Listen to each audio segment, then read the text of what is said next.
Je aussi. voudrais que vous parliez, vous. Ouais, alors, je te laisse parler, je vais poser ma question plus tard. Non, c'est une question aussi, mais je voudrais savoir comment vous vivez du coup aujourd'hui l'institutionnalisation de votre art. Parce que Quelle institutionnalisation? là, juste avec l'exemple du tableau, elle est reprise par l'institution muséale. Ah non, non, non, non. Je suis désolé, mais il n'y a pas d'institutionnalisation. Il faut être très précis. L'institutionnalisation, c'est quand votre travail, votre production, quelle qu'elle soit, est confisquée, vous êtes confisqué, et qu'on la transforme en objet de consommation dans les musées, dans les salles de vente, dans les foires. Je ne vois pas où il y a c'est pas ce qui m'est arrivé. Moi, je n'expose pas dans ce truc-là, et quand on veut m'y mettre, je refuse. Quand j'expose, ça va m'arriver d'exposer, par exemple, au musée de Nantes, pas exactement au musée de Nantes d'ailleurs, dans un endroit qui s'appelle le hangar à bananes, c'est pas tout à fait pareil. Il faut que je vous explique ce que c'est. Vous savez qu'en France, il y a eu la traite des esclaves pendant des siècles, notamment à Nantes, à Bordeaux, dans tous ces coins-là. Il y a eu la traite des esclaves, et que la richesse de la bourgeoisie de ces villes vient de la traite des esclaves. Vous savez qu'elle a été abolie, l'esclavage a été aboli et rétabli par Napoléon Bonaparte. Bref, les esclaves étaient achetés en Afrique noire à des chefs de village par des marchands arabes qui les amenaient vers les côtes, et là les marchands arabes les revendaient à des trafiquants généralement catholiques, français, espagnols, portugais, etc., étaient emmenés en chaîne, au fond de cale, vers le Brésil, vers les Antilles, vers l'Amérique du Nord, la traite des esclaves. Et alors, ils partaient de Nantes, une partie de ces gens partaient de Nantes. Et comme le capitalisme naissant est toujours à la recherche du profit, les bateaux, quand ils revenaient, ils ne revenaient pas à vide, parce que s'ils perdaient de l'argent, donc ils mettaient des bananes. C'est comme ça qu'il fallait un hangar à bananes. Donc maintenant, le hangar à bananes, qui est un grand endroit sur les quais de Nantes, est devenu un endroit d'exposition qui dépend plus ou moins du musée, qui n'est pas le musée, mais qui dépend du musée. Et c'est là qu'on va exposer. Et j'y vais exposer tout un travail que je fais sur le colonialisme, qui dure depuis 25 ans, qui s'appelle Yabon Banania. Yabon Banania au hangar à bananes. En expliquant justement, parce qu'il va y avoir le centenaire de la Première Guerre mondiale, comment l'État français est allé recruter de la chair à canon en Afrique noire et au Maghreb aussi. Et vous savez que, soi-disant, pour rendre hommage aux combattants noirs, ils ont créé un truc qui était du chocolat, pour prendre le petit déjeuner, qui s'appelait le banania, et qui se vendait dans les boîtes où il y avait un noir souriant comme ça, et qui disait, puisque évidemment il ne pouvait pas parler français, puisqu'il était noir, il avait marqué « Yabon banania », n'est-ce pas? Toute l'ignominie raciste et coloniale était dans cette boîte qui avait donc tous les enfants, toutes les familles achetaient du banania. Et alors j'ai fait tout un travail sur ce racisme-là, sous une forme d'installation. Et alors, c'est pas de l'institutionnalisation, parce que moi, quand je travaille dans un endroit comme ça, on me propose une expo. J'ai dit, bon, je veux faire ça. C'est un projet politique. S'il est refusé, je dis, bon, ciao, je vais ailleurs. Je vais vous donner un autre exemple. Donc, je voulais vous parler. Et puis après, je vous passe la parole, parce que je ne veux pas parler trop longtemps, mais peut-être ça va vous intéresser. Vous savez, comme moi, parce que vous utilisez Internet, probablement encore beaucoup plus que moi, qu'il y a une quinzaine d'années, un certain nombre de photos qui ont été prises à la prison d'Abu Ghraib, à Bagdad, sont arrivées sur Internet. Et ces photos qui soulevaient le cœur étaient des photos de torture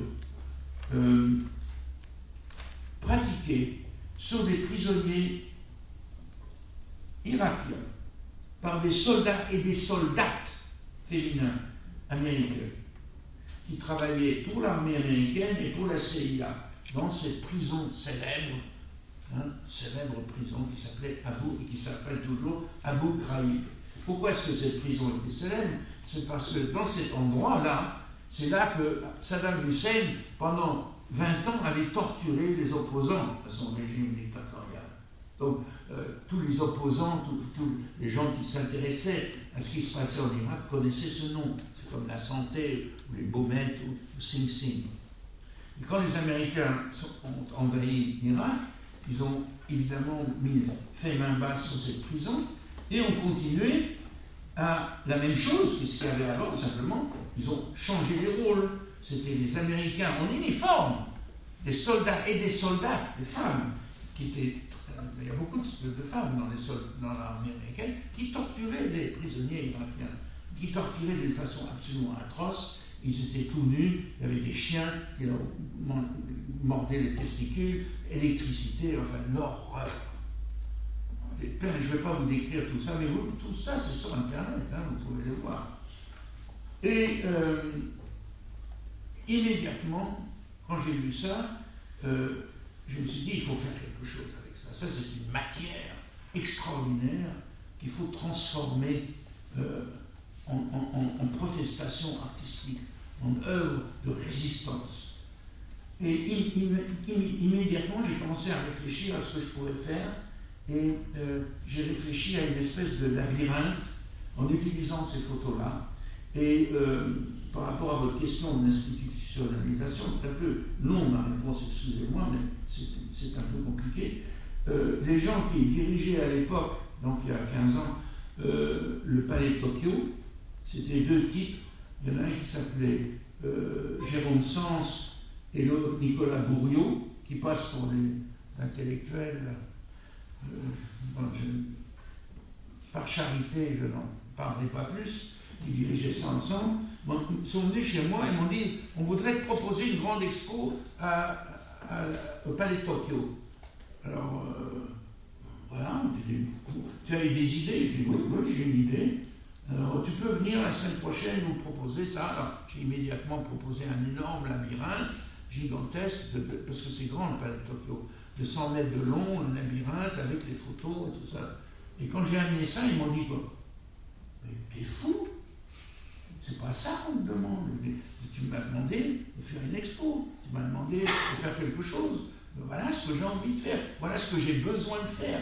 C'est quelque chose utilisant les photos, parce que moi je me souviens de la guerre d'Algérie, quand on savait qu'il y avait de la torture, quand on savait qu'il y avait des massacres, on ne pouvait pas en parler, c'était la censure totale. Les journaux, les éditeurs, tout ça. Quand Henri Allègre a sorti, qui a été torturé, il a sorti aux éditions de minuit un petit livre qui s'appelle La Question, quand c'est sorti, silence total. Les librairies n'avaient pas le droit de les vendre, c'était sous le manteau. Le manifeste des 121 aussi. Voilà, le manifeste des 121, qui a été fait quelques années après, les gens qui étaient profs, qui avaient signé ça, ont perdu leur boulot, etc. Vous avez une chape de plomb impossible.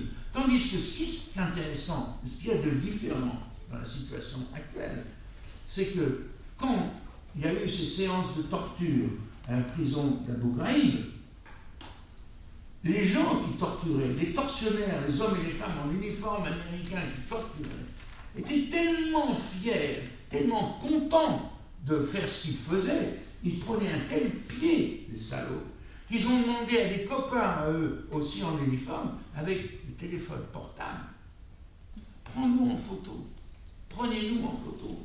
Et c'est comme ça que les tortionnaires eux-mêmes, les criminels eux-mêmes ont demandé à être photographiés. Et c'est comme ça que ça s'est retrouvé sur Internet. Et c'est comme ça que le monde entier a su ce qui se passait.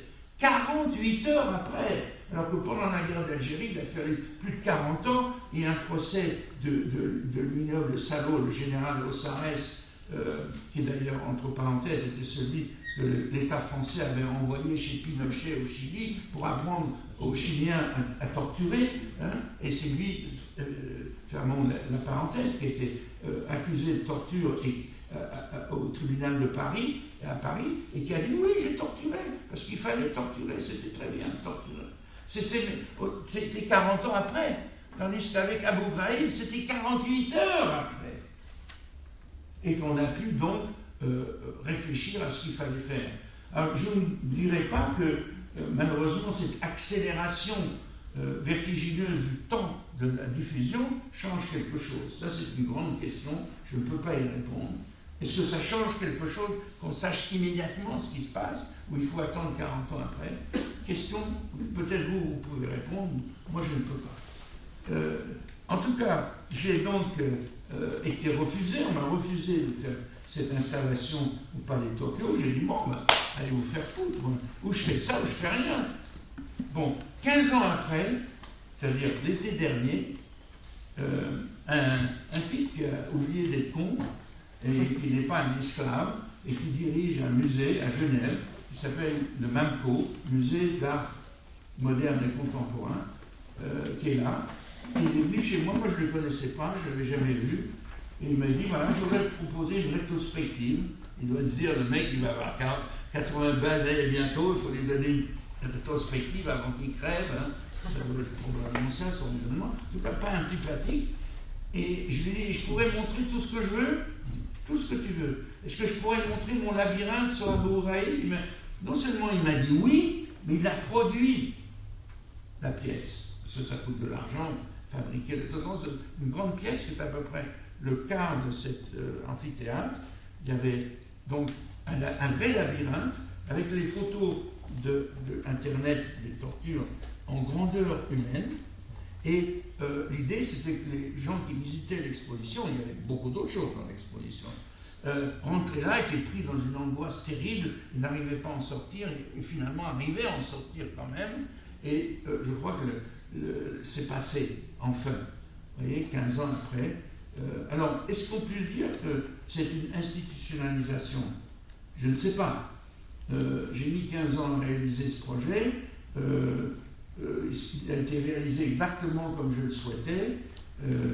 Voilà. Ça a fait beaucoup de... Ça a créé des problèmes au directeur du musée, parce qu'il était question que une partie de mon exposition aille dans un truc assez bizarre qui s'appelle le musée de la Croix-Rouge, qui est à Genève. Et quand ils ont vu ce que c'était, ils ont dit « Oh non, non, non, non ». Donc ça a été exposé qu'une fois. Mais ça a été exposé. Alors, c'est à vous peut-être de me dire, est-ce que vous pensez que ça a été institutionnalisé ou non? Je crois qu'il y a un statut spécial là. C'est ni oui ni non. On laisse passer entre les mailles du filet certaines choses. Mais à condition de ne jamais céder. C'est eux qui doivent céder. Mais nous, il ne faut jamais céder même un millimètre de thé. Peut-être le micro. Vous voulez le micro? Non, oui, celui direct, quand même. Oui. Est-ce que j'ai répondu à votre question? J'ai essayé en tout cas. En fait, je voudrais pointer du doigt une limite de l'exercice auquel moi j'ai été confronté et pour avoir justement votre sentiment là-dessus. Moi, j'ai été invité à participer à une biennale à Poznań, en Prusse orientale, en Pologne, et en fait dans un endroit qui était la dernière, la résidence officielle d'Hitler en Prusse orientale à l'époque où c'était encore biennale, qui était en fait un ancien château qui avait été redécoré par Speer avec une espèce de marbre très sombre partout, c'était absolument sinistre. C'était un endroit assez extraordinaire pour exposer en réalité. Et donc j'ai saisi cette opportunité et j'y ai apporté une pièce extrêmement simple, une bouteille de Coca-Cola énorme de 3 mètres, recouverte de goudron et de plumes. J'étais très content de la montrer à cet endroit en particulier, d'abord parce que justement j'avais fait pas mal de recherches et là-bas les Polonais omettent totalement l'histoire récente de ce lieu, ça ne les arrange pas, puisqu'en fait les populations n'ont pas changé. Et aussi et surtout parce que c'est à ce moment-là qu'on avait appris que la CIA avait délégué la torture, justement, qu'ils ne pouvaient plus faire à Abu Ghraib. Les sites noirs. Absolument, ils en avaient délégué une partie en Pologne. Et donc moi j'étais très content d'amener cette pièce là-bas pour ça. Et alors une grande bouteille de Coca-Cola couverte de goudron et de plumes, évidemment c'est la dénonciation de l'Amérique, en Europe on fait beaucoup ça. Et donc j'ai la télévision polonaise qui vient et qui commence à m'interroger, à m'interviewer devant la sculpture. Et puis je leur explique, voilà, oui c'est effectivement, pour nous, enfin pour moi quand j'étais enfant, dans les Lucky Luke, le goudron et la plume c'est pour le tricheur. Et donc je trouve que ça se prête bien à cette Amérique-là, qui a triché, etc. Et j'étais particulièrement content de la montrer ici chez vous, parce que vous avez contribué justement à cette tricherie. Et à ce moment-là, je vois les gars qui débranchent, qui referment tout leur matériel télévisuel et qui s'en vont. C'est ça la limite. Ce que je veux dire, c'est qu'en réalité, même quand on réussit à exposer, dans la mesure où finalement les choses n'existent que si elles circulent, le fait d'avoir réussi à amener la pièce jusque-là, finalement, n'a plus la moindre importance, sauf si je suis ici, par exemple, pour vous le raconter. Parce qu'en réalité, sinon, ça n'existe pas. Dans cette hyper-réalité dont nous parle Baudrillard, où finalement n'existent que les images, et que les choses réelles, en fait, n'ont plus vraiment d'importance, c'est la limite de l'exercice. C'est-à-dire que sans passer par le système, sans passer par une utilisation de l'institution, on va dire, sans manipuler l'institution tout en jouant dans le système, je ne suis pas sûr que même 15 ans, 20 ans, 30 ans plus tard, on puisse arriver à faire quelque chose si ces choses-là dérangent encore 20 ans, 30 ans plus tard. Si elles ne dérangent plus, à ce moment-là, elles ont droit à toute la publicité qu'on veut, parce que de toute façon, le capitalisme recycle tout, y compris les gens et les choses qui s'y sont opposés 20 ans, 30 ans plus tard. Alors, moi, j'ai envie d'avoir votre point de vue là-dessus, parce qu'il compte beaucoup pour moi. Moi, je suis pour l'autogestion permanente et dans tous les cas.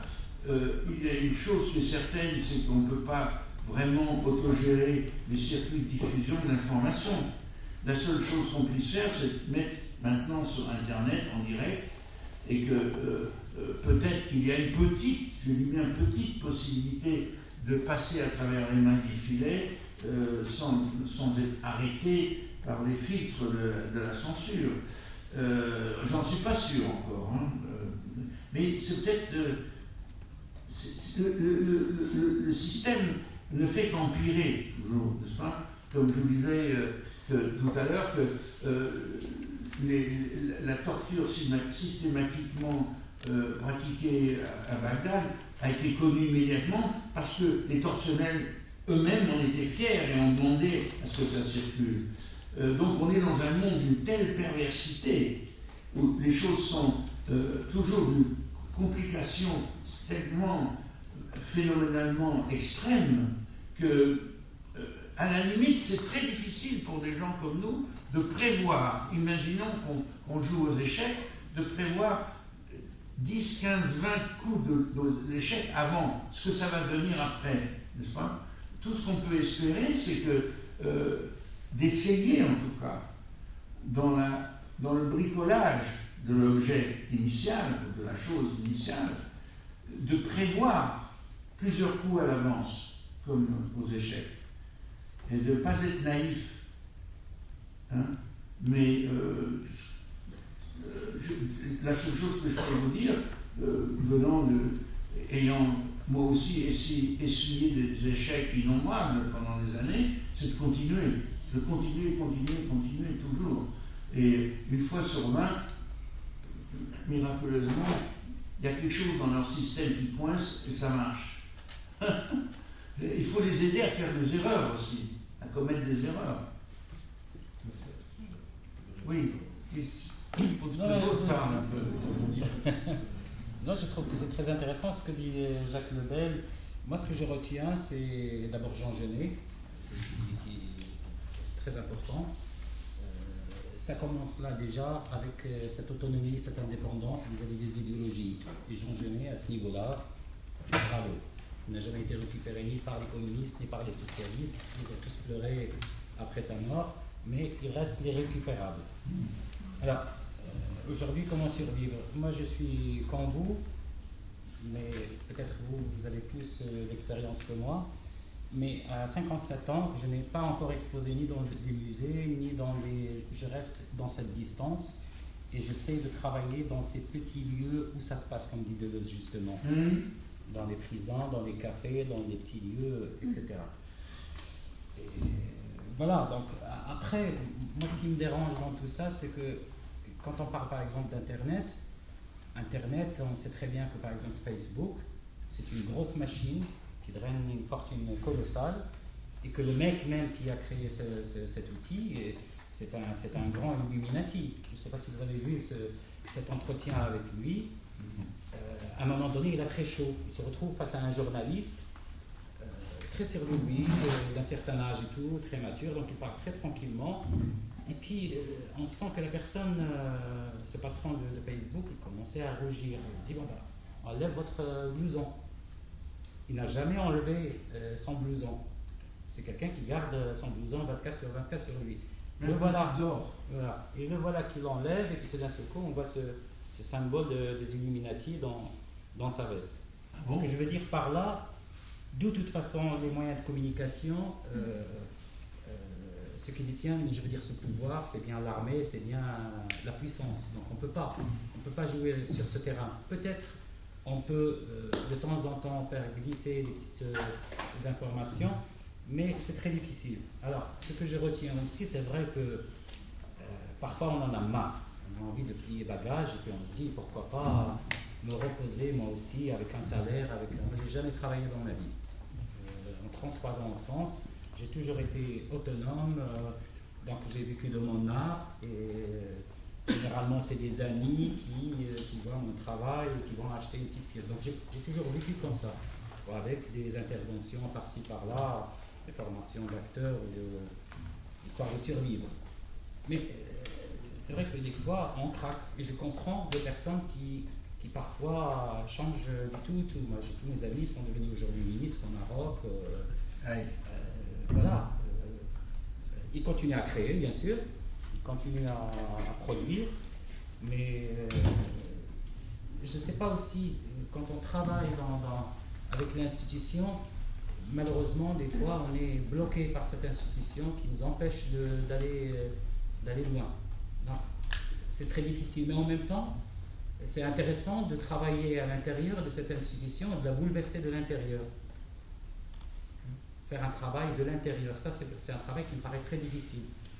Mais en même temps, en tant qu'artiste, je me dis, si on reste à l'écart de tout ça, entre autres des idéologies et tout, déjà on sauve un petit peu les meubles. C'est-à-dire on garde cette distance qui va nous permettre de continuer de lutter et de croire à ce qu'on fait, même quand ça ne marche pas, même quand le résultat parfois est décevant parce qu'on a envie à un moment de respirer. Moi, par exemple,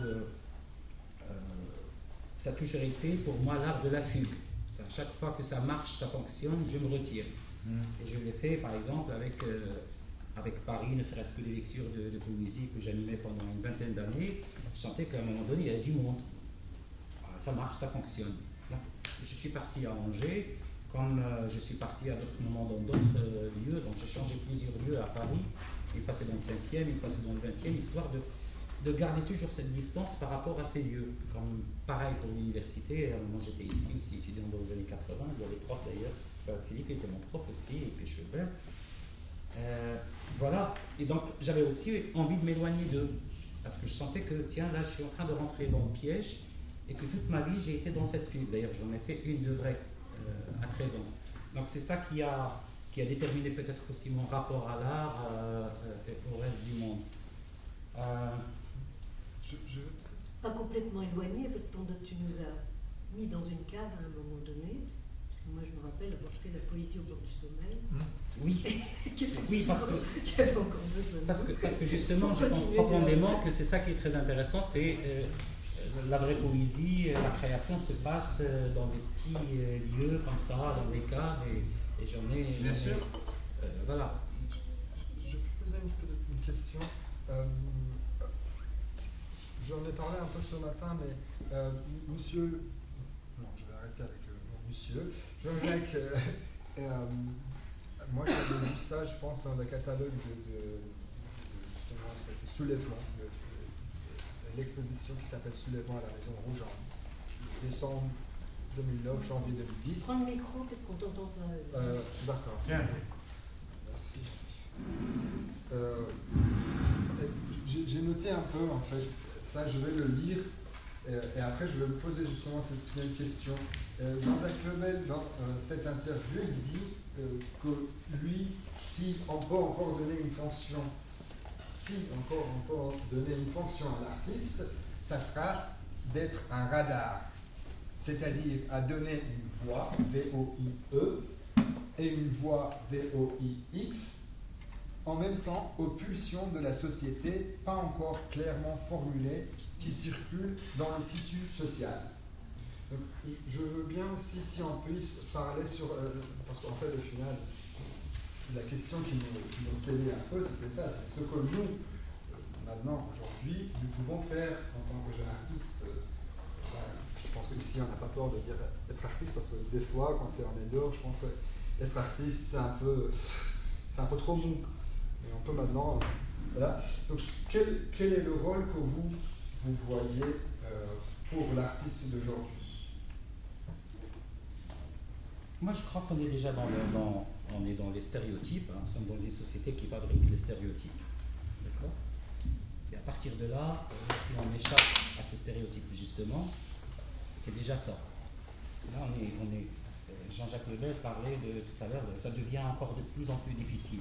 C'est-à-dire qu'il y a de plus en plus de la censure, de plus en plus de contrôle. Et on parle de même ceux qui sont soi-disant à cette avant-garde, ils citent les socialistes. C'est ceux-là dont on avait peut-être pensé un jour qu'on va être plus à l'aise, et c'est ceux-là peut-être qui sont devenus les censeurs les plus importants. Donc c'est un statut de rebelle que je revendique personnellement et que je souhaite que les autres aussi continuent. Quand on voit des personnes à 80 ans qui continuent à dire mais il faut continuer à résister, il faut y aller jusqu'au bout. Parler en lien avec qui j'ai fait un livre qui va paraître aussi aux éditions Polyglotte. Il faut y aller, des personnes à 80 ans, 90 ans, Lucien Bonafé aussi. Voilà, bien sûr que ça donne envie. À 57 ans, moi j'ai envie de continuer jusqu'à 200 ans s'il le faut. Après, est-ce que cette génération de 24 ans, 25 ans vont résister, sachant que de plus en plus ça va être très dur?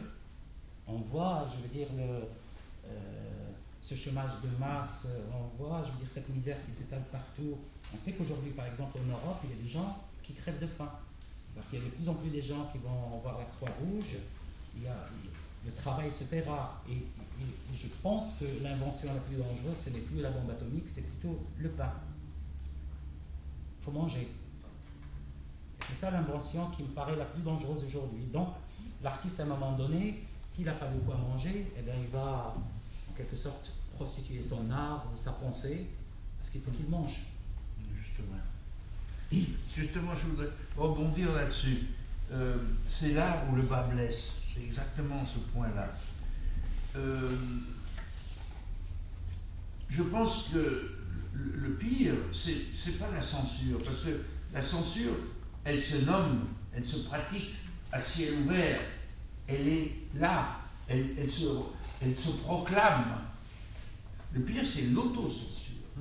Et le moment où l'individu, homme ou femme, décide de rentrer dans le rang, de s'auto-censurer, c'est-à-dire de rentrer dans la règle du marché de l'art, c'est-à-dire de l'offre et de la demande.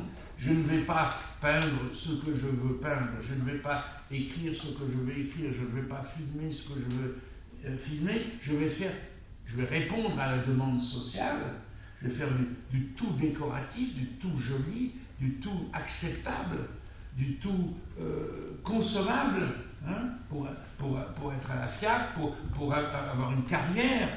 Et c'est pas la censure, c'est l'autocensure. C'est le moment où l'individu se châtre soi-même. Et ça, c'est terrible. Et comme tu dis, c'est pour ça que je proposais tout à l'heure, pour éviter ce terrible dilemme, de ne jamais s'auto-censurer, mais de trouver le pain qu'il nous faut à tous d'une autre façon ailleurs. Pas essayer de vendre son travail auquel on tient, quel qu'il soit, mais de trouver un moyen de survie ailleurs. Et pourquoi est-ce que je dis ça? C'est parce que, tu sais que je suis d'une génération très, très ancienne, et j'ai eu dans ma jeunesse des amis qui s'appelaient Man Ray, Marcel Duchamp, et des gens comme ça. Et je me posais toujours la question à Marcel, mais comment tu faisais? Il me dit, c'est très simple, je donnais des leçons d'anglais, je faisais autre chose. Il a même, Marcel Duchamp, figure-toi, vendu des œuvres des autres. Il était courtier, en quelque sorte. Il y avait des gens à New York qui lui demandaient de trouver un tableau de Salvador Dali, alors il l'écrivait ici pour trouver, et il touchait un petit pourcentage là-dessus. Mais il ne vendait pas ses propres œuvres. Il ne voulait pas rentrer dans la machine castratrice. Simplement, il survivait en rusant, mais jamais en se châtrant lui-même. Et je crois, en tout cas, il me semble que c'est un exemple assez radical. Tu voulais me dire quelque chose? Oui, par rapport à la question les deux points sur lesquels je vais revenir, lesquels je suis complètement d'accord, c'est la question des lieux et de l'inattendu. Voilà. Il y a un bel inattendu dans cette salle. Qui l'a vu? Qui l'a vu et qui a simplement nommé cet inattendu? Moi, je trouve qu'on ne peut pas rester silencieux vis-à-vis de cet inattendu. Il se nomme soi-même. Et bien voilà. Il autogère son existence. Non? Oui, t'as besoin de... Ah oui, parce que si je ne le souligne pas, si je ne le nomme pas, il disparaît, il se dissout complètement dans un consensus. Dans un consensus dont le lieu même où on se trouve est le plus bel exemple aujourd'hui. Ça mènerait à un deuxième point, c'est la question de la censure. Moi, je suis d'accord sur le fait que la censure, elle est claire, enfin, quand elle se prononce, elle est parfaitement claire. Bon. Et quand elle est claire, on peut être à ce moment-là entretenir un rapport frontal avec elle, et donc d'être sur la scène même, là, au sens théâtral, au sens de la scène du théâtre du politique, pas de la politique, mais du politique. Ça, c'est le cas qu'on connaît bien, hein, la répression policière, 68, etc. Voilà. Ça marche. On est à l'aise. Il y a le deuxième point qui est vrai, alors, la censure, elle n'est pas claire. Et ça s'appelle quoi? Ça s'appelle le tabou. Aujourd'hui, en France, il y a des thèmes qui sont complètement tabous. On ne peut pas parler. Il y a des questions politiques qu'on ne peut pas nommer. Il y a des conflits entre guillemets qu'on ne peut pas nommer. Je vais en nommer un, conflit qu'on appelle toujours le conflit israélo-palestinien. La question de la Palestine, c'est encore tabou en France. J'en suis témoin, et j'irai victime, à 2 reprises quand même, pour avoir été censuré une fois, pour avoir écrit une pièce sur l'intifada en 1992, et une deuxième fois, il n'y a pas tellement longtemps d'ailleurs, à propos d'un texte que j'ai écrit 20 ans après, 30 ans après Jean Genet, sur les camps actuels de Sabra et Shatila. J'ai appelé ça les camps oubliés. Je ne vais pas m'étendre là-dessus. Là, la censure, là c'est le tabou. Là, un tabou très difficile par rapport au tabou de résister. Quand je dis très difficile, parce que comme c'est un tabou, il y a effectivement un silence total qui s'établit. Et dès qu'on pointe le nez, on prend un coup sur la gueule. Ça, tu le dis, on a aussi un peu l'habitude de ça. Le troisième point, qui me paraît beaucoup plus dangereux, et surtout angoissant, bien qu'il faille pas céder à l'angoisse, j'avais écrit un petit texte en 95 qui avait beaucoup ému dans les grandes manifestations de 95, la dernière grande manifestation nationale, la dernière grande grève nationale en France 1995, on n'a pas eu après, c'était la fin. J'avais écrit sur une banderole le poète et l'histoire, et après sur une seconde banderole, l'angoisse n'aura pas tes yeux. me souviens de l'étonnement que simplement cette banderole avait suscité l'angoisse dans Rapaté. Pourquoi je reprends ça? C'est parce que je me pose la question de savoir dans quelle mesure aujourd'hui l'angoisse n'a pas nos yeux. Et pourquoi je dis l'angoisse n'a pas nos yeux? En tout cas, je me pose la question par rapport à moi-même et par rapport au lieu même dans lequel je me trouve, qui est l'institution universitaire.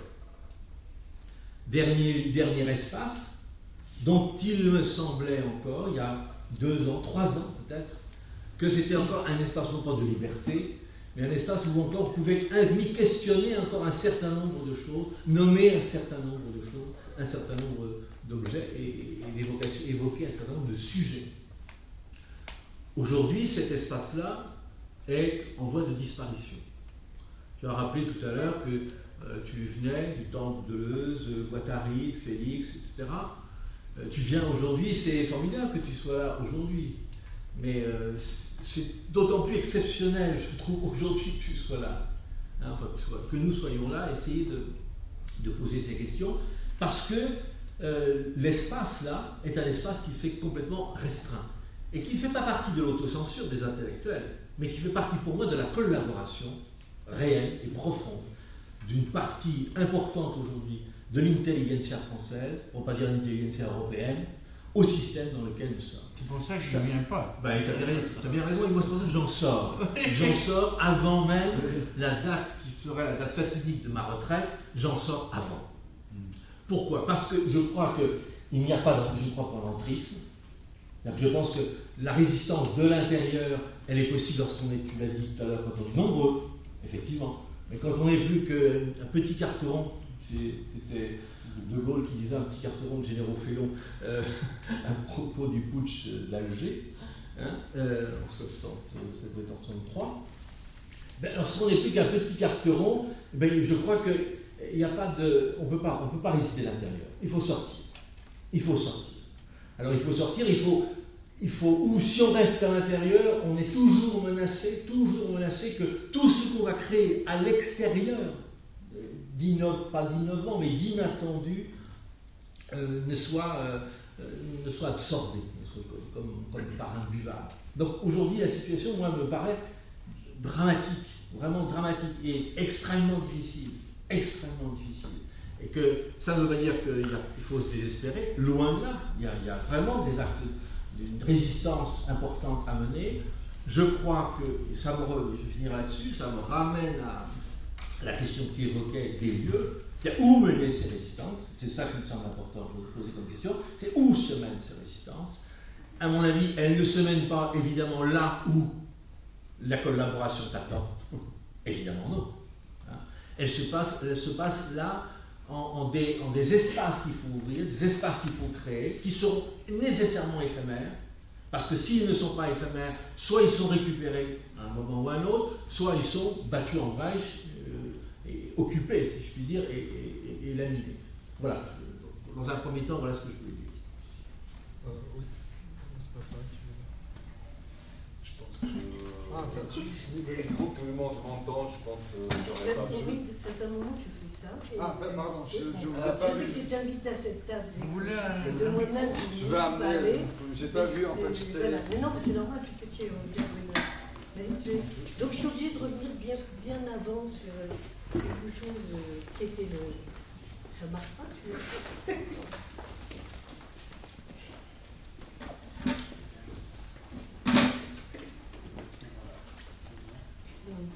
Je sais pas, ça marche là? Je n'entends pas plus ça. Non, je prends l'autre parce qu'il y a plus de batterie dans celle-là. Oui.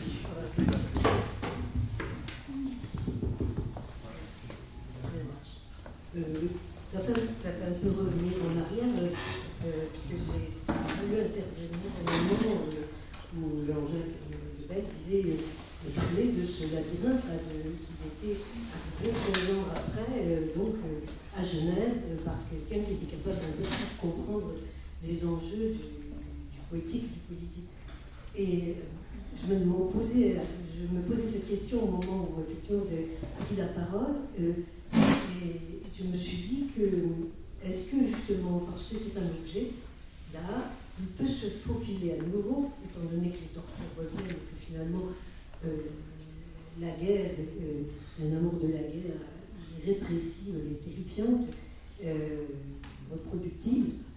Je me suis dit, mais quand moi je travaillais dans le bilan, je pensais à un spectacle que j'avais fait à un moment donné, au moment de Sarajevo, où on m'a demandé aussi de venir au moment de vivre avec le génocide.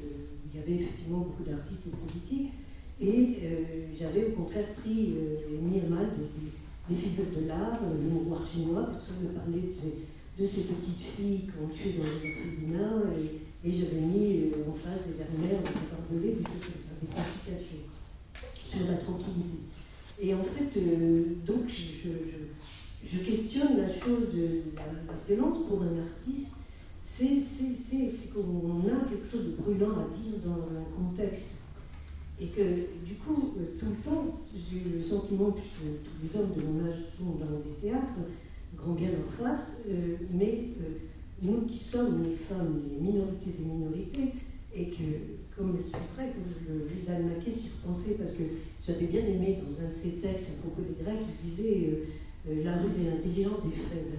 Donc c'est vrai qu'il a fallu avoir une intelligence, une épuisante intelligence permanente pour pouvoir et rester ici, et être là-bas, et enfin, être toujours ailleurs, et que au mythe n'ayant fait aussi l'honneur d'être la première personne qui l'a invité en Iran, c'est vrai que j'ai pu aussi voir comment travailler cette censure et comment essayer aussi avec ce que les dadaïstes et les surréalistes appelaient le Witz, avec l'esprit, comment essayer de reprendre les choses, moins dans la tragédie, inventer d'autres formes peut-être, mais je repose ça parce que je me dis peut-être qu'un objet comme votre labyrinthe, son objet, il peut se faufiler comme ça. Moi, le problème, c'est que je pense à cette chose que j'avais fait en 96, qui s'appelait une triptyque, où j'avais pris une forme muséale autour de corps de femmes, et parce qu'en allant dans les théâtres, j'entendais qu'ils disaient, on est fascinés par la catastrophe. Et ce fantasme de la catastrophe, chez les hommes, m'agaçant terriblement, parce qu'ils servent la vie, comme la crise, comme plein de choses. J'avais proposé les paysages de l'anticatastrophe. Qu'est-ce que ça serait la paix, les images de la paix? Qu'est-ce que ça serait les images de la tranquillité? Qu'est-ce que ça serait ces lieux justement qui n'arrivent pas à se formuler, qui sont dans l'indicible, l'invisible, et qu'il faut constamment, comme des veilleurs. Alors effectivement, on est à la fois entre le radar et la veille, entre le guetteur et le radar, constamment. Je me pose la question, parce que des années après, quand on me dit que tu aurais pu reprendre ce travail longtemps après, il serait encore très révolutionnaire, et j'ai pas envie, parce qu'il faut que je le dise autrement, il faut encore fabriquer, comme vous le disiez tout à l'heure, à chaque fois refabriquer autrement, comment redire, quoi. Et donc je pose ça, parce que quand on travaille sur du vivant, c'est-à-dire des corps, avec des corps d'acteurs, avec des performeurs, et pas seulement dans des objets dont on peut aussi garder une solitude dans son atelier, même si justement, c'est juste, je vous dis tout le temps, moi je trouve l'histoire de cette toile admirable, où chacun peut mettre son geste. Je ne sais pas si Michaud faisait partie de l'affaire, mais il travaillait aussi à partir de ça. Je ne sais pas si lui, il allait lui mettre puisqu'il écrivait des faux grands lignes, je ne sais pas s'il faisait partie du tableau. Donc je pose cette question-là, parce que entre un objet d'art qu'on peut remettre dans une institution et être dans la fabrique du vivant, on ne peut pas reprendre avec 15 personnes à zéro et rejouer la même chose, je ne crois pas. C'était un peu long. Vous voulez pas passer le micro à la jeune femme qui est derrière vous? Oui, non, la jeune femme qui est à votre droite, là. Il a pas dit. Voilà. J'aimerais beaucoup savoir ce que vous pensez de tout ça, si vous voulez bien participer à la discussion. J'ai pas grand chose à dire. Pardon? J'ai pas grand chose à dire. Je sais pas, j'ai 21 ans, mais moi j'ai encore rien fait d'artistique. Donc après, voilà, Pourtant, l'œuvre, elle est là. L'œuvre qui parle. Vous êtes étudiante en art? Ouais. En tout cas, merci beaucoup d'être là. Je trouve que votre présence donne une saveur d'humour importante à cette petite réunion. Vous me faites, toute proportion gardée, beaucoup penser à quelqu'un que j'admire beaucoup qui s'appelait Arthur Cravant et qui, il y a assez longtemps, c'était le poète boxeur. Un grand poète et un très mauvais boxeur, mais il a été invité à New York à donner une conférence sur l'art, un peu comme ce qu'on fait aujourd'hui là.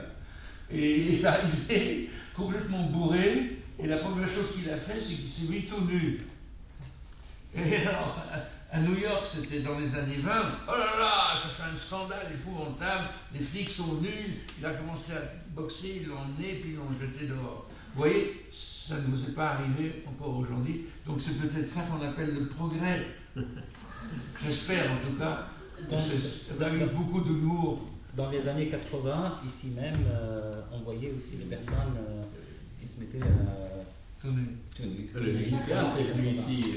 Et ça a commencé à Paris, que j'appelais les cendres de 68, Paris 8, quand c'était à Vincennes, où plein de qui se baladaient tout nus, etc. Et je trouvais que c'était un bon signe. C'est dans le sens où il y a des burkas invisibles qui sont encore pires que...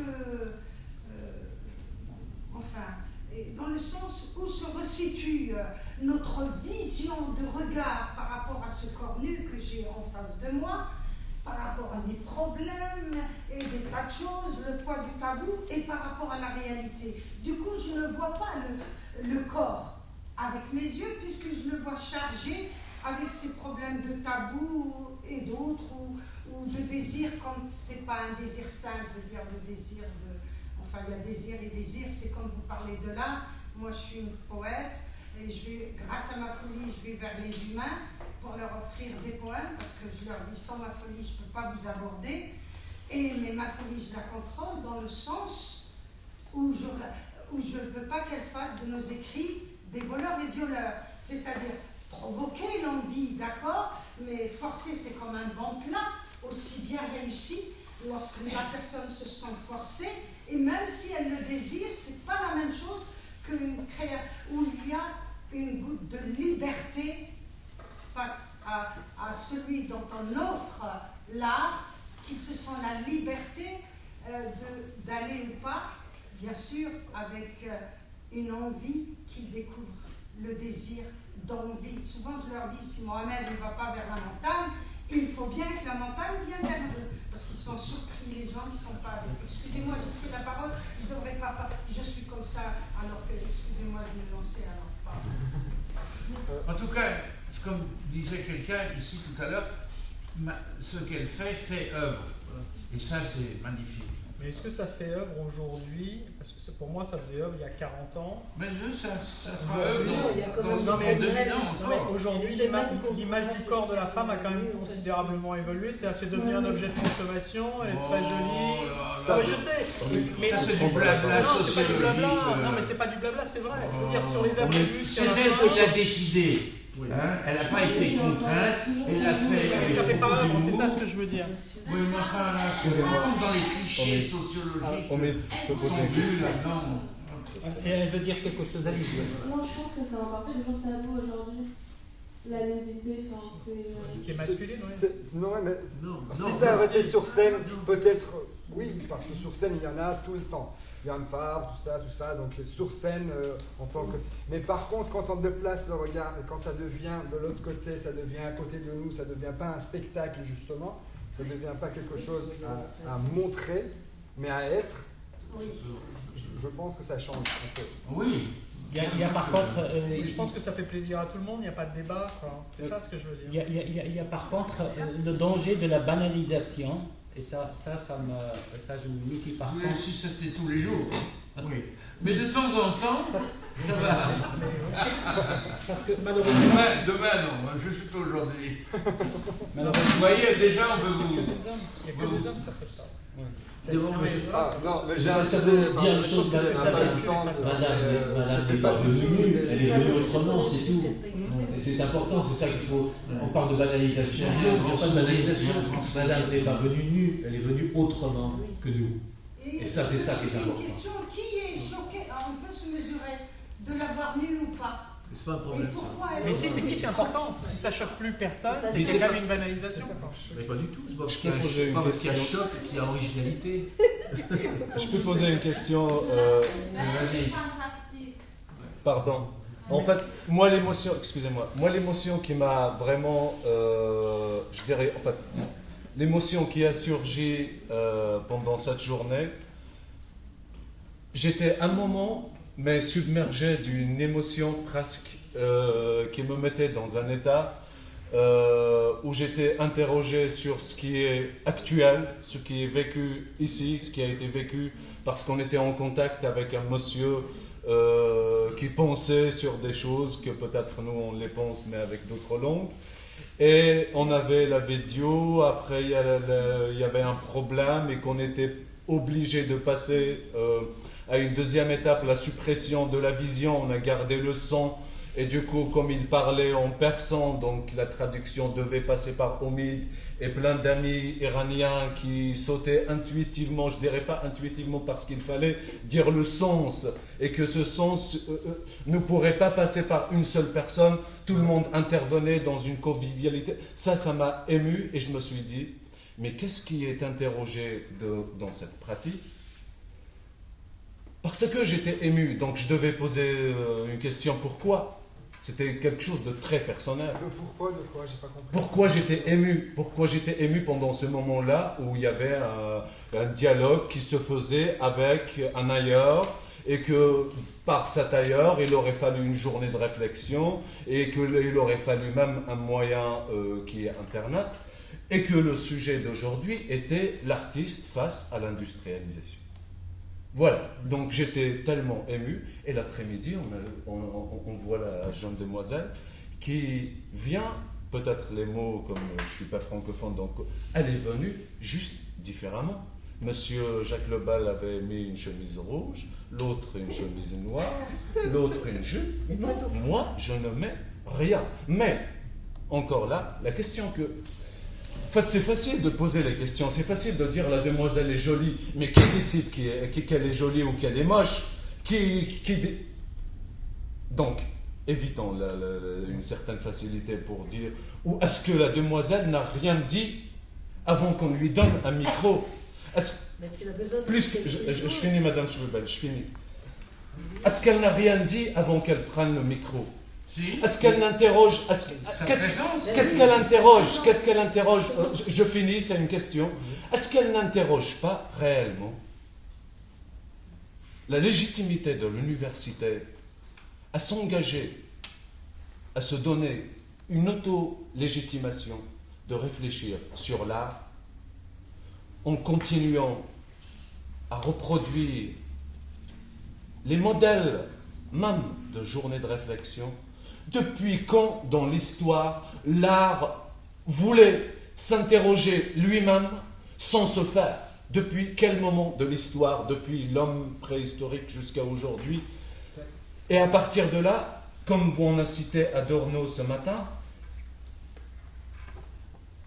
moi j'étais fou de Kateb Yassine, mais pas que. Ta question est devenue un peu compliquée, moi je n'ai pas compris en tout cas. La question qui se pose au mythe, pouvons-nous penser l'art par des journées de réflexion où on ne fait pas de l'art? Je pense que c'est ça qui est interrogé par la demoiselle et parce que le fait qu'on n'avait pas la vision au mythe, je finis. La présence de la demoiselle interroge notre manière de venir réfléchir sur l'art. La mauvaise, je dirais le mauvais son qu'on a eu qui nous a obligés de ne pas utiliser l'industrie pour réfléchir sur l'art, ce n'est que la réalité cachée de l'état de la situation de l'université, particulièrement le départementaire. Voilà. Ça me paraît assez clair ce qu'il dit. Oui, ouais, la question devient... je ne sais pas si quelqu'un... moi, je crois crois que répondre à cette qu'il question qui était à la fin devenue assez claire, peut-être sur le fait que... Bon, je ne sais pas si je vais pas peut-être Moi, je répéter la question. Je suis désolé, mais je ne peux pas répondre concernant le département théâtre et les problèmes liés intérieurs à ce département. Mais par contre, j'aimerais bien qu'on revienne sur ce qui a été évoqué par Philippe et par Jean-Jacques Lebel concernant la censure, concernant le tabou par rapport à certains sujets. Tout ça va avec justement cette résistance illimitée qui est en toi, qui est en Philippe, je crois qu'il est en moi aussi. Et c'est surtout là, à mon avis, qu'il faut orienter notre débat en rapport avec les sujets posés, c'est-à-dire la résistance face à l'industrialisation de la culture, de l'art, la massification de l'art, de la culture, cette mécanisation, cette banalisation aussi, et puis les conséquences que crée tout autour cette industrialisation qui est en train de mettre par terre, par exemple, le livre, qui est en train de mettre par terre un certain nombre de pratiques artistiques. Voilà, j'aimerais qu'on revienne un petit peu peut-être à ça. J'ai le souvenir, d'avoir suivi la censure ici même, dans cette université.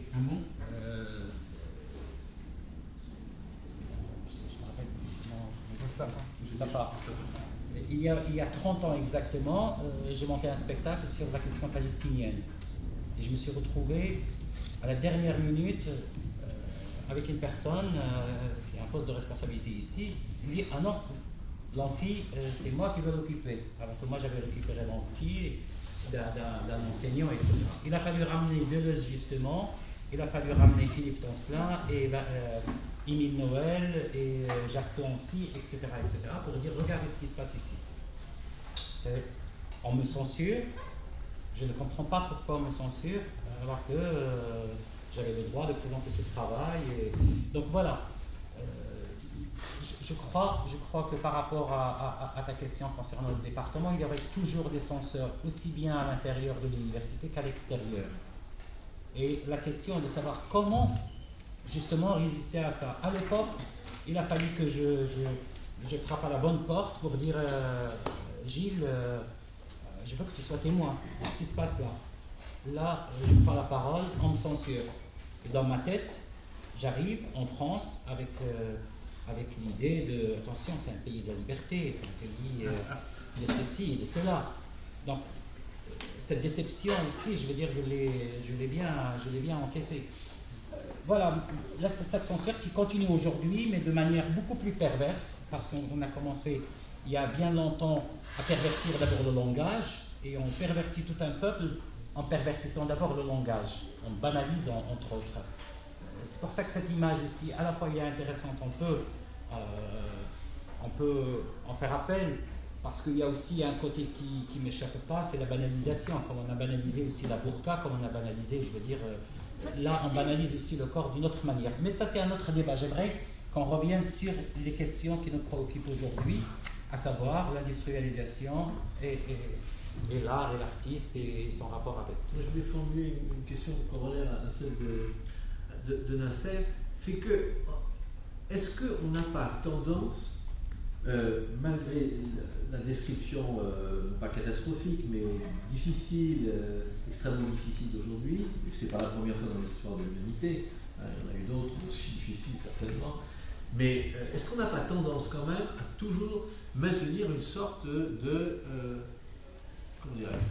protection de l'artiste? Moi je pose simplement la question, est-ce que dans tout l'univers bien concentrationnaire du consumérisme contemporain, est-ce que dans tout l'appareillage technologique, du numérique, du virtuel, etc., vis-à-vis duquel beaucoup d'artistes, je ne dis pas tous, voilà, beaucoup d'artistes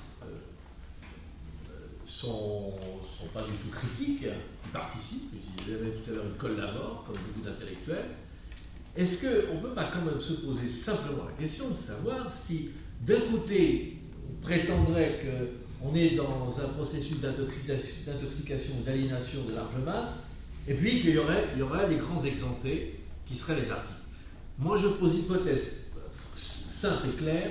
Je ne crois pas, à moins qu'il résiste et qu'il soit vraiment un travail là-dessus, qu'il fasse aussi, que l'artiste échappe, non pas à l'emprise économique, mais qu'il échappe à la destruction progressive de son propre imaginaire en collaborant à ce consumérisme de l'image. Par exemple. Il n'y a aucun doute. Il n'y a aucun doute. Oui, on ne le dit pas. On ne le dit pas. Il n'y a aucun doute. Regarde un peu démographiquement. Il y avait jusque dans les années 68-70 des écoles des beaux-arts qui étaient en France, je parle du monde entier, qui étaient censées produire un certain nombre d'artistes diplômés qui savaient peindre, qui savaient sculpter, etc., et les mettre sur le marché du travail de façon à ce que les monuments aux morts puissent être sculptés, que les grandes fresques dans les bureaux de poste puissent être peintes, etc., etc. Et puis tout d'un coup est arrivé Jacques Lang qui s'est dit mais ça ne va pas ça, il faut trouver autre chose. Pourquoi? Parce qu'il y avait un tas de jeunes artistes, garçons et filles, qui n'arrivaient pas à bouffer avec leur travail. Donc il a pensé, c'est très intéressant, leur donner du travail en créant des écoles d'art, en plus de l'école des beaux-arts, des écoles d'art. Ce qui fait que maintenant, il y a en France le système des beaux-arts, avec les écoles nationales des beaux-arts, et vous avez à côté un autre circuit industriel qui est les écoles d'art. Il y en a beaucoup, je crois qu'il y en a une cinquantaine en France. Ce qui fait que chaque année, vous avez littéralement des milliers de diplômés qui arrivent et qui se disent, bon maintenant, on va faire carrière. Mais carrière où? Comment? Quoi? Rien du tout. Ils deviennent profs, et le système se perpétue soi-même d'une façon machinale. L'élève devient prof, le prof produit des élèves qui deviennent profs à l'infini, n'est-ce pas? Et on arrive à cette situation où tout est machinal, on est post-industriel, on est machinique, comme disait Félix. Félix disait ça, on est machinique. Il y a la loi de l'offre et de la demande, personne ne pense autrement que dans ces termes-là. Ou alors, il y a les marginaux, évidemment. Il y aura toujours, heureusement, les marginaux, les fous, les folles. D'accord, c'est un minuscule petit pourcentage. Et vous arrivez aujourd'hui à ce qu'il y ait des biennales partout. Vous avez des biennales dans chaque ville de plus de 15 habitants. Vous avez des biennales de ceci, des biennales de ça. Tout ce système est totalement pourri ça n'a plus de sens. Alors non seulement les artistes y participent, ils sont volontaires pour en être les fonctionnaires. Et pour en tirer des rétrospectives à l'âge de 26 ans ou 27 ans maximum, n'est-ce pas? C'est totalement la caricature de l'enfer.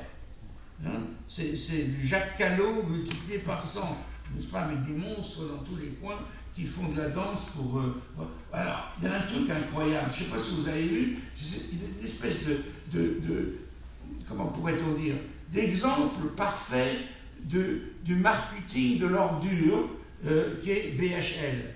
Hein? Vous avez sans doute tous lu, parce que nous sommes dans l'amphithéâtre Gilles Deleuze, vous avez lu le magnifique texte de Gilles Deleuze contre les nouveaux philosophes sur le marketing. Hein? C'est un grand texte qu'on connaît tous. Voilà ce type qui est complètement démonétisé, pourri totalement, sarkozyste à fond, qui s'est vanté d'avoir provoqué la Libye, etc. Enfin, l'ordure, l'infâme par définition. Il a fait un film qui était tellement mauvais que personne n'en voulait le voir. Et alors j'avais un copain qui travaillait à la Cinémathèque française, il lui téléphone en disant « Je veux faire la première de mon film à la Cinémathèque. » Et l'autre lui dit, mais ça va pas, non? C'est moi qui suis à la Cinémathèque. C'est pas à vous de me dire que vous allez faire votre première. On n'en veut pas de votre film. Attention, a-t-il dit devant témoin, si vous ne faites pas la première de mon film à la Cinémathèque, je vais vous briser. Votre carrière sera foutue. Parce que le mec, il a le bras long. Hein, il a des parts de Arte, des parts du journal Le Monde. Il a le bras très très long. Et l'autre l'a tenu bon. Il n'a jamais eu de première à la Cinémathèque, parce que son film plus dégueulasse, c'est zéro. Maintenant, il a découvert l'art.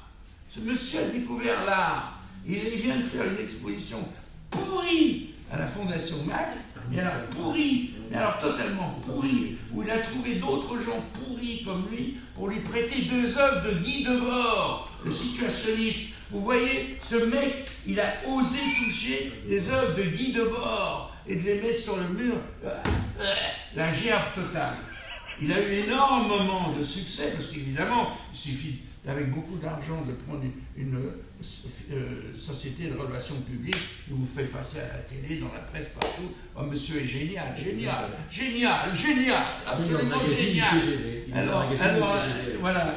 Alors, j'ai un copain qui s'appelle, qui est un type formidable, qui s'appelle Laurent Lebon, qui lui dirige le Louvre, excusez-moi, c'est un lapsus, qui dirige le centre Pompidou, Metz, à Metz, pas celui de Paris, à Metz. Alors il était là en train d'essayer de trouver du fric pour son institution, donc dans un musée, dans un dîner à la con avec des gens qui dirigeaient des entreprises, et il y a une dame qui lui demande « Qu'est-ce que vous faites dans la vie ?» Oh ben vous savez, je travaille dans un musée, j'organise des expositions. Elle lui a répondu « Ah, comme BHL !» Silence. Est-ce que vous vous rendez compte? Le mec, il a réussi à acheter une image. Ça, c'est le marketing que notre ami Gilles n'avait pas prévu à ce degré-là. Il a acheté une image d'un mec qui s'occupe d'art. Ben moi, je dis qu'on lui laisse l'art. Hein, qu'ils le prennent, hein, ils prennent le bébé pourri, hein, parce que moi je veux plus. Dès qu'il y a des mecs comme ça, il faut se barrer, il faut abandonner le bateau pourri, il faut laisser le naufrage, il faut foutre le camp, toujours être nomade. Parce que là, en tant qu'artiste, moi, je peux prendre la parole juste par rapport à mon expérience. En tant qu'artiste en devenir, nous, en gros, notre génération, on est complètement foutus, c'est ça? Ben non, il faut inventer autre chose. Non. Il faut inventer, non, surtout, ce qu'on vous montre, c'est ce qu'il ne faut dans pas une faire. société, Il ne faut surtout pas faire ça. Mais vous pouvez inventer autre chose. De vulgarisation, je veux dire que ce soit la culture, que ce soit via Internet ou pas. Certes, nous, on est une génération un peu paumée, où on se retrouve en fait avec une vulgarisation de tout ça. On se retrouve avec, entre guillemets, le savoir Google. Et puis, qu'est-ce qu'on en fait? C'est-à-dire que on a du mal à se positionner, nous. Parce que vous êtes la génération de 68 arts, mais là, nous, notre génération... Vous pouvez être la génération 2013 arts, par exemple. Non, c'est pas parce qu'il y a des gens pourris qui font des choses pourries qu'il n'y a rien d'autre à faire à côté. Il y a tout le monde à réinventer. C'est pas du tout ce que je voulais dire. Bien sûr. Que l'art ne doit pas être au service de l'argent, mais que l'argent soit un des moyens. Et que celui qui sert l'art soit conscient. Moi, par exemple, quand je vais pour offrir, la psychologue, elle me dit, mais je lui dis, c'est vraiment offrir quand je leur dis comme ça aux gens. Et quand les gens, je leur dis, vous vous rendez pas, parce que pour moi, l'art et la culture, quand elle échappe quand il y a une différence entre servir et se servir. Comme servir une lune, se servir de lune. C'est la même chose pour l'art et la culture. Afin que quand tu parles leur essence propre, en plus du plaisir, moi je leur dis, ça abat les murs, ça ouvre les portes, ça installe les fenêtres et ça permet les rencontres. À ce moment, c'est ça la fonction de l'art. Et quand la psychologue elle me dit qu'il fallait que j'accepte l'argent, j'ai eu peur, je lui ai dit, moi, sinon, je vais ouvrir grande, réduire la porte pour l'art et la culture, mais l'ouvrir grande ouverte, les terrains pour nos folies humaines, où certains se servent, ne servent pas, danser de la religion, c'est blasphémer l'autre, même au nom d'une liberté pourtant fermée. Alors je dis, comment faire? Et finalement, j'ai fini par accepter quand ils me donnent, je mets à l'aise les jeunes. Je leur dis offrir tel que le dictionnaire le dit, et pour qu'ils ne soient pas déculpabilisés, je leur dis vous ne vous rendez pas compte du cadeau que vous m'offrez, qui n'a pas de prix, qui ne s'achète pas. C'est le temps de votre écoute et votre regard, parce que de nos jours, il y a une décalcification du regard et de l'écoute. Par exemple, dans notre génération, genre moi ce qu'on nous dit, moi qui suis dans un circuit universitaire. Attendez. Et puis je termine. Quand j'ai accepté qu'on me donnait 1 euro, j'avais peur que je vais détruire mes écrits en les donnant. Alors il faut être sur ses gardes comme une poussière, ne pas confondre que tu vas pour offrir. Madame, est-ce que je peux résumer? Je pourrais prendre. Je pourrais dire un petit mot. Bien sûr, Moi, je crois qu'on n'a pas de leçon à donner à cette génération. Ils ont d'autres problématiques, ils ont d'autres façons de voir les choses. Il faut arrêter de donner des leçons et nous, on a fait les choses à notre façon, dans un contexte différent. Là, on a affaire à une génération à qui on a commencé à leur dire très tôt, vos parents, ils ont fait la guerre d'Algérie, vos grands-pères, ils ont fait, c'était des nazis, et plus de sexualité sans problème, plus ceci, plus cela. C'est-à-dire, ils sont chargés avec des choses, je ne sais pas si notre génération aurait supporté ce que supporte cette génération. D'accord? Je ne suis pas là en train de flatter non plus cette génération de 20 ans, 24 ans.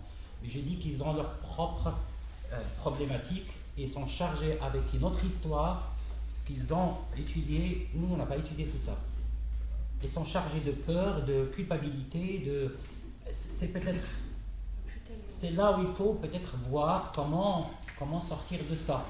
J'ai eu la chance de discuter avec des jeunes Allemands en Allemagne concernant le massacre des Juifs et tout. Il y a un qui m'a pris pour un Juif et tout de suite il me disait j'aimerais bien vous faire visiter le musée de la Shoah, j'aimerais bien vous faire visiter le cimetière juif, etc. etc. Je dis, pourquoi il me dit comme ça? À un moment donné, je lui dis, écoute, moi je ne suis pas juif et je suis beaucoup plus intéressé par l'actualité. Et donc, je lui dis, la question palestinienne. À partir de cet instant-là, c'était comme une libération. Elle a commencé à parler de la Palestine, alors que pendant 3/4 d'heure, il n'arrêtait pas de parler du problème juif, du nazisme, que j'entends. Je connais cette partie de l'histoire, je sais ce qu'ils ont fait les nazis. Très bien, mais moi je ne me sens pas du tout responsable du massacre des Juifs, je condamne, mais il y a la question palestinienne qui me paraît aujourd'hui importante et c'est celle-là sur laquelle j'ai envie de discuter. Donc voilà, cette personne tout d'un seul coup, on lui a appris que ses parents c'était des nazis, ses arrière-grands-parents c'était des nazis, elle culpabilise. Toute la soirée c'était pour se justifier que lui il n'est pas nazi. Et qu'il se démarque de ses parents, de ses ordres. Et finalement, quand il a appris que je n'étais pas juif, tout d'un seul coup, hop, il commençait à se lâcher. Ah oui, les Israéliens, c'est des fascistes, c'est des ceci, c'est des... Je lui dis, attention, va doucement, là, tu bascules. Donc voilà. Mais je pense que cette génération, ils sont aussi chargés par ce type de questions qui ne les laissent pas du tout réfléchir. Comme nous, peut-être, notre génération avait cette possibilité de réfléchir avec plus de liberté, malgré les censures, malgré, je veux dire, tous les problèmes qu'on a eus aussi. Mais ils ont quand même leurs propres problèmes qui sont différents des nôtres. Quand on leur dit l'art c'est ceci et l'art c'est cela, j'aime bien quand Jean-Jacques Lebel, par exemple, dit moi voilà, j'ai résisté comme ça et comme ça ne concerne que moi. Après, ce n'est pas un modèle.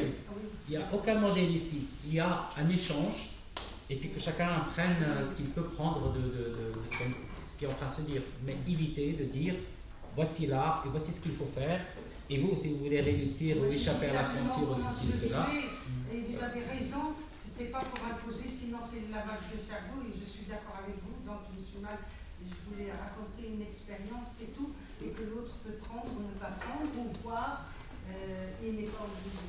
Non, c'est vraiment pas du tout ce que je pensais, mais justement, en fait, moi, ce qui m'a fait venir ici aujourd'hui, c'est justement la thématique qui, je pense, est quand même, je veux dire, la question de l'art et de la position de l'artiste dans la société post-consommation. Moi, j'ai envie de dire, notre génération, on est quand même, on se revendique entre guillemets artiste, parce que enfin, bon, en soi on a vu avec Jean-Jacques que c'était assez difficile à définir, quand on se revendique en tant qu'artiste de notre génération, bah, on se dit qu'il n'y a aucune possibilité, parce que moi concrètement ce à quoi on m'a destiné, c'est à être prof, ou sinon artiste entre guillemets pas raté, mais bah, de toute façon si on n'est pas artiste et si on n'est pas vendeur comme les non, c'était vous qui avez parlé des 400 les 500 ouais, les 500 meilleurs voilà, artistes. les 500 meilleurs, voilà, si on vous met pas un nom et une belle étiquette sur vous, et ben dans ce cas-là vous n'êtes pas artiste et vous n'êtes pas légitime. Je trouve ça pas très juste. Et sinon, après, l'autre voie qu'on vous propose, en tout cas dans le cursus universitaire auquel j'appartiens, c'est être prof. Et en soi, je trouve pas que ce soit une mauvaise chose. Oui, mais en même temps, ce que soulignait Jean-Jacques, c'est que au final, les profs ont des élèves qui vont être formés pour être profs, mais en quoi est-ce que c'est mal? En quoi on est, en fait, moi je le ressens comme ça, et j'ai beaucoup d'amis, que ce soit qui sortent des beaux-arts ou de la fac, qui se sentent illégitimes en tant qu'artistes, enfin, ou qui ne se sentent pas artistes, parce qu'on est soit destiné à être prof, soit destiné à être pauvre. Ce qui est clair, c'est que le système de collaboration dont vous parliez, il est poussé il n'a jamais été aussi poussé qu'aujourd'hui, où effectivement tout est fait pour que vous collaboriez. On va vous aider en vous donnant un job de prof, on va vous aider en vous donnant un atelier, on va vous aider en vous envoyant en résidence, on va vous aider en vous donnant un 1%, on va vous aider en vous achetant une petite offre pour qu'elle rentre au frac, on va vous aider parce que vous allez toucher une aide pour votre atelier de par la DRAC et une aide aussi à la création, et vous êtes petit à petit dans une toile d'araignée. Ça ne veut pas dire qu'il ne faut pas accepter ces aides, ça veut dire qu'il ne faut pas être dupe, et c'est pour ça que l'indépendance dont parle Jean-Jacques est si importante. Et c'est vrai qu'avoir une identité presque schizophrénique est peut-être le seul moyen d'arriver à produire une offre personnelle aujourd'hui. Donc il faut être fou, Non, pas du tout, pas du tout. Il faut justement être particulièrement fort pour ne pas être fou et pouvoir faire ça. C'est-à-dire avoir deux identités, deux vies parallèles. Oui, plus deux ou trois. Ou trois. Oui. Être nomade, c'est-à-dire n'être jamais là où la société veut qu'on soit. Sinon, c'est foutu d'avance. Hein. Je suis d'accord. Est-ce qu'il ne faut pas, dans ce cas-là... Pardon ? Excusez-moi. Est-ce que dans ce cas-là, il faut reposer la question, c'est-à-dire, ce n'est pas la question de la création face à l'industrialisation, mais quel devenir pour l'artiste face à l'industrialisation, sachant que toute forme de transmission de pratiques artistiques aujourd'hui, sauf quelques-unes dans des lieux qu'on appellerait avec tous les noms, n'échappe pas à cette industrialisation de l'art. C'est-à-dire, comment pouvons-nous penser ce rapport de l'art et de l'industrie, sachant que toute forme de transmission ou de pratique passe par ce système lui-même qui le produit. Et que tout ce qui ne passe pas par le système, c'est-à-dire la question de l'industrie face à la création, elle est posée par rapport à une catégorie d'artistes, ceux qui vivent par... et tous les restes, comme dirait mon prof d'allemand à Alger, les Baudelaire qui sont devenus des bergers, ça on n'en parle pas. Je veux peut-être essayer de... Parce que cette question, moi, ça m'en parle beaucoup. C'était une question je me posais... merci. Je me posais cette question quand toi, je pense qu'on est dans cette génération-là et cet âge. Et moi, je me dis, peut-être, c'est en étant un individu. C'est-à-dire, parce que ce qui, moi, me paraît un peu terrible aujourd'hui, qui a comme effet tout ce qu'on vient de dire, c'est que l'individu s'efface. Ça n'existe plus. Maintenant, il y a des lois, il y a des structures, il y a des façons de faire, des façons d'être même. Être artiste, ça veut dire ça. Faire une journée d'études, même, ça a une définition, c'est pas tout ce qu'on est en train de faire. Si je voulais faire la norme pour ma thèse, c'est pas du tout la vie. Et pour plein de choses. Même, voilà, par exemple, ici, je veux le dire, on a 0 € de budget. alors qu'on a 400 euros de budget pour 144 caméras. Voilà, l'ami qui a parlé, il a payé son ticket, quoi. D'aller-retour. Je veux dire, quand on reste l'individu, ou si on arrive à garder l'individualité, ce que tu es ou ce que je suis personnellement, tout en étant dans le social, mais pas un individu socialisé déjà, peut-être par là on peut aller chercher quelque chose d'autre. Je ne sais pas si je suis clair dans ce que je dis, pas vraiment. C'est-à-dire que, alors, je recommence. Et si j'y arrive pas, j'abandonne peut-être cette fois-ci. Mais je veux dire, dans ce que tu dis, c'est-à-dire dans les structures, pour être artiste, il y a des définitions, bien sûr. Pour être prof, il y a des définitions. Pour comment faire, il y a des définitions. Pour comment être, il y a des définitions. Donc, si on accepte toutes ces définitions-là, bien évidemment qu'on est face à un impasse, comme tu viens de le dire, comme Jean-Jacques vient de le dire, comme on vient d'en parler. Mais si on n'accepte pas les définitions, donc si on n'est pas socialisé, entre guillemets, si on est et quand on regarde l'individualité, pas dans le sens où selfish, comment dire en anglais, je ne sais pas comment dire en français. Égoïsme, pas dans ce sens-là, mais dans le sens où chacun est un individu qui peut avoir ses définitions, qui peut avoir sa caractère, qui peut avoir sa pensée propre. Je pense que ce n'est pas la question de l'individualité, mais c'est plutôt la question de la singularité que l'individualité. Oui, bien sûr. Moi, je trouve aussi moi, je trouve aussi que c'est pas difficile d'être seul par rapport à être un individu. C'est plus difficile d'aimer les gens malgré tout et de vivre ensemble. Je trouve aussi, par exemple, par rapport à ça, que ce que vous avez dit avec Abu Ghraib, c'est pour moi très, comment dire, c'est très difficile parce que je vois une sorte d'amour là-dedans. C'est-à-dire, disons maintenant, table neutre, non merci, non ça va. Pourquoi vous avez fait ça, ce labyrinthe? Parce que les gens sont stupides, non? Si quelqu'un va dans une guerre par sa propre volonté, il est vraiment stupide de tuer quelqu'un d'autre pour la patrie. Pourquoi je me mêle pour défendre quelqu'un qui est complètement débile? C'est comme par rapport à la crise économique. Oui, je sais tous les mécaniques qu'on a utilisées 2008 et tout ça, mais aussi ce sont les gens radins de notre jour, chacun qui se dit « Ah oui, je mets 200 000 à la banque et après je retire peut-être un pourcentage de quoi ?» Ce sont les gens, tout le monde. Et je me demande vraiment pour qui, pourquoi, d'où vient l'amour pour le monde de montrer ça.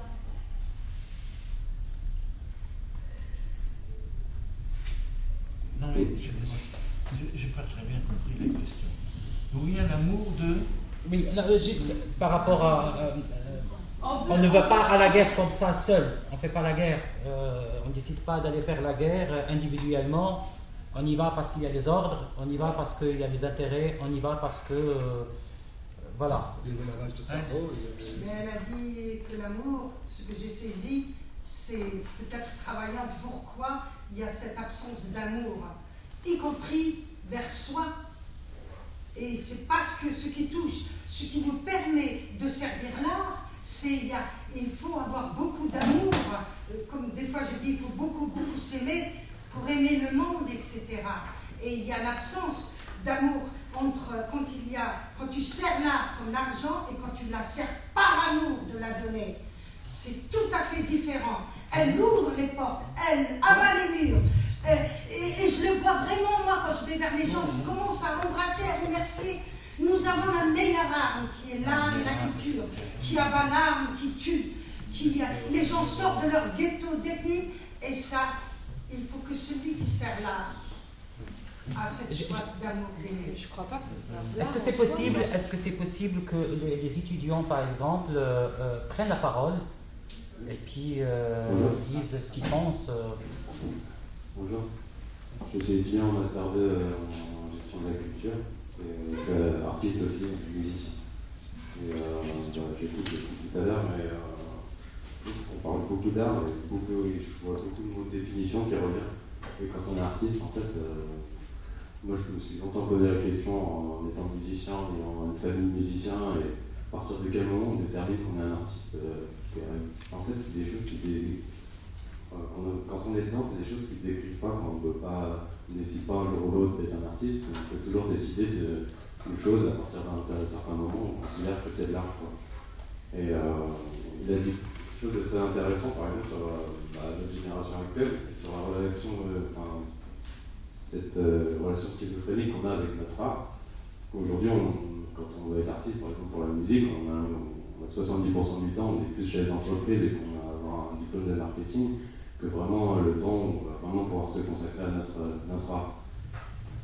Et je voulais revenir aussi sur ce qu'il a dit sur l'émotion, et tout le débat qu'il y avait eu sur sa présence, c'est justement une question d'émotion, et qu'au final, le moment où j'ai compris que j'étais un artiste, c'était jusqu'au moment où j'ai compris que la vie c'était de l'art, c'est un art de vivre, c'est une mentalité.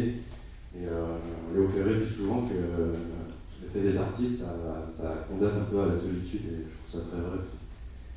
Et voilà. Maintenant, il n'y a pas de diplôme pour moi, je pense.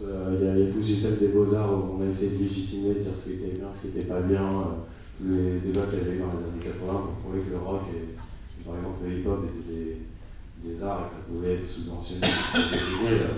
Je pense que toutes ces notions, ces étiquettes, à chaque fois qu'on fait quelque chose, c'est ce qui détruit l'art en général. C'est le fait d'utiliser par exemple les classements. Les classements, c'est du jargon sportif, quoi. Ou par exemple, mettre des diplômes, c'est du jargon éducatif, mettre des notes à des gens parce qu'ils savent faire quelque chose. Au final, ça n'a pas de finalité, faire de l'art, c'est juste. Les 12 notes, elles sont là, elles sont les mêmes pour tout le monde, il n'y a pas d'autre chose qui existe, le tout c'est d'aller là où il n'y a pas de sens, quoi. Et c'est là où, en fait, il ne faut pas trop se crever la tête, et où le danger, aujourd'hui, avec l'industrialisation, c'est que les artistes, maintenant, essayent de s'adapter au public, et c'est plus les artistes qui s'adaptent au public que les publics qui s'adaptent aux artistes. C'est valable dans tous les autres domaines, par exemple dans l'art contemporain ou dans le cinéma. On aime bien faire du mainstream, ça rentre dans la billetterie, ça fait de l'argent et tout ça, mais ça appauvrit un petit peu l'art en général, dans tous les cas. Dans tous les domaines. Je ne suis pas certain qu'on soit dans une situation où le public, l'artiste s'adapte au public. Le problème, c'est qu'il y a un intermédiaire entre le public et l'œuvre qui s'appelle les technocrates de la culture. C'est le marché, c'est les technocrates de la culture qui commandent à l'artiste, et c'est-à-dire que l'artiste est devenu un satellite de la technocratie culturelle. Un fonctionnaire, absolument. Et ça me revient en deuxième point très brièvement, c'est cette difficulté dans laquelle on est aujourd'hui, alors justement de redéfinition ou de définition, je dirais pas de définition, de nomination de l'artiste, elle est en partie, me semble-t-il, due, et c'est ça la tragédie de l'université aujourd'hui, elle est due à l'introduction de ce concept effrayant qui s'appelle pro. La professionnalisation. Quand on pense que l'université française, européenne, a intégré ce concept-là de professionnalisation, je dis oui, Deleuze, Guattari, Foucault, tous ceux dont les images hantent encore la mémoire de Paris, doivent se retourner dans leur tombe. Parce qu'on sait que la professionnalisation de l'université, c'est la soumission de l'université